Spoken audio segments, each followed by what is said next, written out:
Champions கோப்பை cricket போட்டி பாகிஸ்தானில் அடுத்த ஆண்டு பிப்ரவரி 19 முதல் மார்ச் 9 வரை நடத்த திட்டமிடப்பட்டுள்ளது. இதில் இந்தியா, ஆஸ்திரேலியா, பாகிஸ்தான், இங்கிலாந்து உள்பட 8 அணிகள் பங்கேற்கின்றன. அணிகள் இரு பிரிவாக பிரிக்கப்பட்டு மோதும் வகையில் போட்டி அட்டவணை தயாரிக்கப்பட்டுள்ளது. அதாவது 12 லீக் மற்றும் 2 அரையிறுதி, இறுதிப் போட்டி என மொத்தம் 15 ஆட்டங்களை கொண்டது. ஆனால் பாதுகாப்பு அச்சுறுத்தல் காரணமாக 2008 முதல் பிறகு பாகிஸ்தான் மண்ணில் எந்த கிரிக்கெட் போட்டிகளிலும் விளையாடாத இந்திய அணி இந்த முறையும் அங்கு செல்ல மறுத்துவிட்டது. அதற்கு பதிலாக ஆசிய கோப்பை போட்டி போன்று தங்களுக்குரிய ஆட்டங்களை மட்டும் ஐக்கிய அரபு அமீரகத்துக்கு மாற்றும்படி இந்திய கிரிக்கெட் வாரியம் கேட்டுக்கொண்டது. ஆனால் இதனை ஏற்க மறுத்த பாகிஸ்தான் கிரிக்கெட் வாரியம் சாம்பியன்ஸ் கோப்பை போட்டி முழுமையாக பாகிஸ்தானில் மட்டுமே நடைபெறும் என்று கூறியது. இதனால் போட்டி அட்டவணையை வெளியிடுவது தாமதமாகியுள்ளது. இந்த நிலையில் சாம்பியன்ஸ் போட்டி அட்டவணையை இறுதி செய்வது குறித்து சர்வதேச கிரிக்கெட் கவுன்சிலின் நிர்வாக கமிட்டி இயக்குநர்கள் கூட்டம்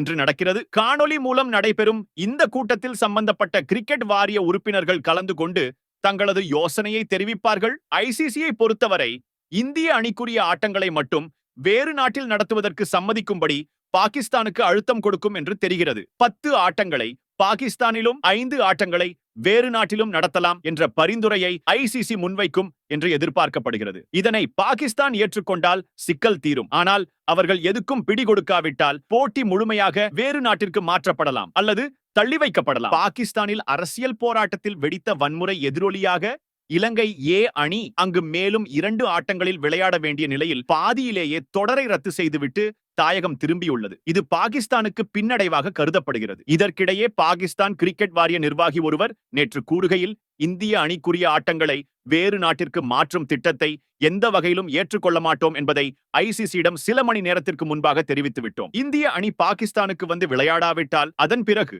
வருங்காலங்களில் இந்தியாவில் நடக்கும் ஐசிசி தொடர்களுக்கு நாங்களும் அங்கு செல்ல மாட்டோம். அதற்கு பதிலாக பாகிஸ்தான் அணிக்குரிய ஆட்டங்களை வேறு இடத்திற்கு மாற்ற வேண்டும் என கேட்க வேண்டிய சூழல் வரும். ஐசிசி விதிப்படி தங்கள் நாட்டு அரசாங்கம் குறிப்பிட்ட நாட்டிற்கு செல்ல அனுமதிக்கவில்லை என்று எந்த அணி கூறினாலும் என்ன காரணம் என்றாலும் சரி, அரசாங்கத்தின் எழுத்துப்பூர்வமான உத்தரவை சம்பந்தப்பட்ட கிரிக்கெட் வாரியம் தாக்கல் செய்ய வேண்டும். ஆனால் அத்தகைய உத்தரவை இதுவரை நாங்கள் பார்க்கவில்லை என்றார்.